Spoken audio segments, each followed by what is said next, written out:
Anti narcotics force Pakistan ने 12 से 18 फरवरी के दौरान 45 कार्रवाइयों में 1237 किलो मंशियात बरामद कर ली। कार्रवाइयों में 2 खवातीन समेत 42 मुलजिमान को गिरफ्तार किया और 12 गाड़ियां भी कब्जे में लीं। बलूचिस्तान ने 5 कार्रवाइयों में 548 किलो मंशियात बरामद करके एक गाड़ी भी कब्जे में ली। पंजाब ने 14 कार्रवाइयों के दौरान 326 किलो मंशियात बरामद करके 2 खवातीन समेत 21 मुलजिमान को गिरफ्तार किया और 3 गाड़ियां भी कब्जे में लीं। बरामदा मंशियात में 920 नशा आवर गोलियां शामिल।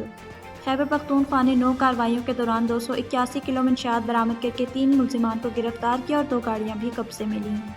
रावलपिंडी ने 14 कार्रवाइयों के दौरान 58 किलो मंशियात बरामद करके 15 मुलजिमान को गिरफ्तार किया जबकि 5 गाड़ियां भी कब्जे में लीं। बरामदा मंशियात में 335 एक्सटेसी गोलियां शामिल। सिंध ने 3 कार्रवाइयों के दौरान 24 किलो मंशियात बरामद करके 3 मुलजिमान को गिरफ्तार किया और एक गाड़ी भी कब्जे में ली।